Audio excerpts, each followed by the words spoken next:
We are Steve and Jill.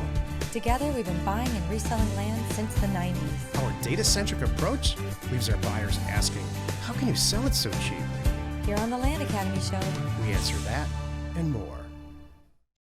Jack and Jill here. howdy. Welcome to the Land Academy Show, entertaining land investment talk. I'm Steve and Jack Butella. And I'm Jill DeWitt, broadcasting from the Valley of the Sun. Today, Jill and I talk about the pros and cons of partial land ownership. Are there pros? There are. Okay. There's a bunch. I can think of one situation where there's a pro, and I'll see if you. I'm going to save it and see if you cover it, and if not, I'll throw it in at the end. There's an equal number of pros and cons, and that's the fastest. And well, here's a little test, or a little taste. If you own half of a property, you only have to come up with half the money. If you own 1/3, and on and on and on. So it's That's a great my way to, pro. On the buy side. It's not a pro on the sell side. on the sell side, you're cutting it all up. Like, great. Now I have to share half the profit. That stinks. Before we get into it, let's take a question posted by one of our members on the landinvestors.com online community. It's free. Last year, a ton of people Land Academy members. Well, actually, it's 2021. Oh, 2 years ago. Yeah.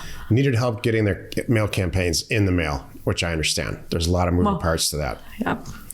We created a concept called Concierge Data Plus, which is an offshoot of our mail company, offers to owners, to help you get the amount of mail that you think you need to get in the mail monthly and keep it on track so you can hit your goals. Go to support@offerstoowners.com and check it all out, or just call us, guys. They'll tell you exactly. We have a lot of customers utilizing this tool and doing deals. So can I just add clarification for new people real quick? So here's the big picture. This has been a thing forever since people started joining Land Academy and following what we do. Like, how the heck are you doing that? Okay, there's a mail merge involved. Okay, there's getting the data, but there's scrubbing the data, there's pricing the data. They're like, I don't have a PhD in Excel like you do, Jack. So this is why we solved this. We are letting you use our team to help you download, scrub, pull comps, so you can price the mailers how you want. You tell them what percentage you want, and then they price it, and then they get it in the mail for you. It's really awesome. So it just takes that work out of it for you. If it's something you're not into or not comfortable with, or you're just frankly too busy, that's the greatest thing for me. I really thought that the majority of the people that would be using Concierge Data, which is a product of offerstoowners.com, number 2 owners, would be people that are just, it's like, I can't handle this. It's just too much for me to kind of grasp right now. I'm figuring this all out. But no, it's our heavy hitters. It's the people, the majority of the users are people that have been with us for several years. They're like, I'm just done doing my own mail. I use Concierge Data. It saves me time, keeps me on track. It rocks. So. We used to be the biggest customer of Concierge Data, and we no now longer we're not. are. By leaps and bounds, we're not. There's other people sending more mail than us, and it's awesome. Okay, so back to the question. Will wrote, I have a counter offer on a commercial property. Is there someone that could chat with me about some of the due diligence steps and how they would or should be different for a commercially zoned property? Well, there's an easy answer. Toss us in Discord, which is where it is in Discord. Yeah. I hope people have said, put the details here. They did. Okay, good. That's all you have to do. There's so many of us, myself included, have deals like this going on all the time, that if you want to say, is this normal? Is this normal? Is this normal? Is this normal? We'll go, yes, no, weird. Yeah. Well, I can chat. And help you. I can chat about it here with you too. Cool. Commercial property comes in all different shapes and sizes, as all land does.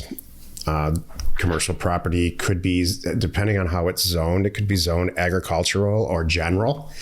And so there's a lot of uses for that kind of property. Everybody loves agricultural property because you can use for so many different uses. All property originally was agricultural property. And so with that comes very loose rules. Do whatever you want out there. It's okay.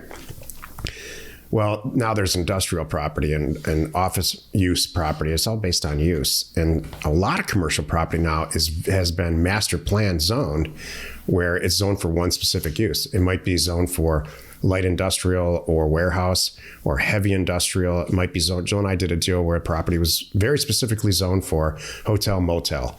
It was in a interstate intersection or off ramp. So it really comes down to how that property is going to be used, and then finding like kind compared property that's either for sale or sold, and giving it and assigning it a value that where you know you can make some money. I love commercial property. Mm-hmm. I love it. Some of the things I was going to say too, Will, about the due diligence that's usually a more lengthy, often more time consuming, more on a commercial type of property. My buyers traditionally ask for like a 45-day due diligence process where they might be doing everything from, I don't know, traffic count to getting their own soil analysis to figuring out where the culverts are going to go, kind of thing, with the city, fill in the blank. So that kind of thing is not nuts. And I price it well, and they're that serious about it that they're paying for that stuff, by the way. So that's usually how we work it out. But there's all kinds of variations to that. So like I said, you just like you did, put more specifics in Discord. It is a closed environment, and we will help you. It all comes down to use with commercial property, all of it. Mm-hmm. It starts and ends there on the buy and the sell side. Today's topic, the pros and cons of partial land ownership. This is the meat of the show. Every property that Jill and I buy, the vast majority of the properties that she and I buy together and then resell are in an LLC that I own, an LLC that she owns. There's LLCs that we both own. So there's all types of partial ownership that can come in all different shapes and sizes with land. In general, I believe partial ownership is a great way to spread the profit and spread out your acquisition costs and get another set of eyeballs on the deal that you're doing. And, Jill and I, not so much anymore, but we used to have to agree. We had an unwritten rule. We'd both look at the deal and say, yeah, this is a good deal or it's not. Not so much anymore. Jill just decides now because honestly, her track record's a little bit better than mine, acquisition-wise. Thank you. Girl power. So I don't know if it's gender or girl power or lack of empathy on my part or age or what, but... Or maybe it's lack of empathy on my part because I'm like, nope, not buying it. Nope, this is it. This is take it or leave it number. I mean apathy, not empathy. Oh. I have like... No matter what, apathy is involved. I don't know what degree in both of our parts. That's good. And so partial ownership's great that way. Where we run into partial ownership that's not so great, and this happens probably once a month at least. You send out a bunch of mail.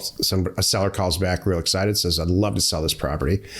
I own it with my two sisters and my brother, who has been in Mexico for 28 years, and sometimes he calls me back and sometimes he doesn't."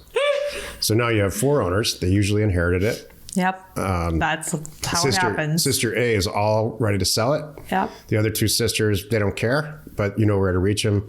And then there's the brother. And we don't know where he is. And he doesn't have power in the evenings, so good luck there too. This is actually he's in remote Mexico. Loosely based on a real example that we've experienced. Exactly. This story. Yeah. So now you've got a perfectly great piece of property, an amazing real estate deal. I hate it when this happens. And you've got partial ownership standing in the way. Yeah. So all they had to do was during the estate scenario, put it into a trust or with an executor, and hopefully Sister A was because she's a more responsible one. Right. The executor of the trust, she can sign for it. The trust sells the property to Jill. They get a check, and then they can go chase Brother D down. Maybe they will, maybe they won't. Maybe they'll find him. Maybe they won't work too hard at it. Yeah, exactly. Would have given you the money, but we don't know where you are. To make it worse, you can buy on the con side of the sheet, pros and cons sheet here, you can get 10 or 20 or 15. You can syndicate a real estate transaction, and you've got 100, 200, 300 owners, just like, let's say, Tesla has thousands and thousands and tens of thousands of shareholders. To organize that, you need to have a ringleader. And that's what property managers are. And if you develop a land trust, someone's got to manage the trust. And so partial ownership is very powerful. It's a lot easier to raise $5 from 25,000 people than it is $25 million from one person, or however the math works. And so it's powerful, just like leverages, just like loaning money or borrowing money and loaning money can work great. You just can't abuse it. And you have to have a plan, and you need to appoint people to make decisions for the rest of the group. You know, the recent deals that I'm involved with, well, number one, when I do deal funding, it's already right there, partial ownership. You know, like, I mean, it loosely, like usually I'm putting up 100% of the money, but we're splitting the profit in our contract. So kind of on the deed is in my name. So I kind of own it, but we have an agreement that we're sharing it. So there's that. But the other thing is sometimes we have deals going on like right now where I'm one of 3, one of 4, because it was a bigger deal and it just made sense. Everybody feels good putting in $100,000 versus putting in $400,000 by one person. I'm like, I'm great with that. And then of course the con is, well, great, now I don't get as much return on my money, but I didn't have as much risk. You don't know before that happens too. Mm-hmm. You know, it's really interesting, the psychology behind if there's a $200,000 piece of property and you sell it for $400,000 on the buy side, if you buy it, you get deal funding, somebody writes a $200,000 check. You post it for sale, it sells in 35 seconds. And it's like, well, if I knew it was going to sell in 35 seconds, I would have done it myself. Exactly. And I would have kept the $200,000 profit for myself. But you don't know. You don't know. And then maybe it takes 1.5 years and you're like, wow, I'm glad that I deal funded that. Yeah, I got one. That's the one right now. I'm like, I think we're going on 2 years on this deal. It wasn't my deal. I was the last person to come in and throw some money in there, but that's okay. Partial ownership, I'll kind of end it on this, is an amazing tool. You just have to use it correctly, mm-hmm. and whatever that means for you, and not get in your brother D situation. Can I add one little thing? The best thing you can do in this situation too, like the one, like I think we're one of 4 or 5, I can't remember what it is, seriously, parties in this deal, because it's a big deal, is you can't have all 5. You can't expect all 5 to be agreeing on it. So you have to pick 1 or 2 people to call the shots. Everybody agrees on that. So we have that in writing that 2 of us, I'm one of them, get to call the shots. As far as if we get a new agent, if we change the price, if we accept a price, something like that, you do have to spell that out, and that'll make your life much easier. Yep. Like the 4 people that did this, you need to have 1 person calling the shots in that family. Happy you could join us today. 5 days a week, you can find us here on the Land Academy Show. Tomorrow's Jack Thursday, and since it's the beginning of January here, I'm going to talk about confidence. You are not alone in your real estate ambition. I look forward to tomorrow. I would be nowhere without some element of confidence, and I don't think that Jill would either. I couldn't get a girl like Jill if I didn't have any confidence. First of all.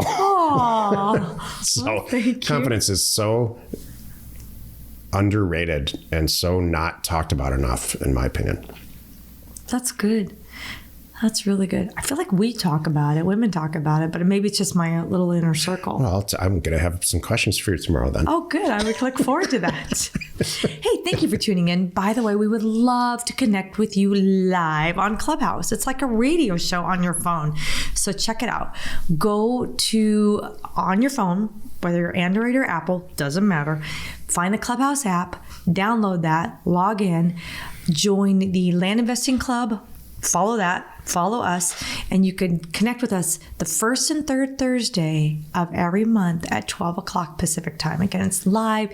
You get to ask us questions. It's a whole lot of fun. We really enjoy it. We are Jack and Jill. Information and inspiration to buy undervalued property.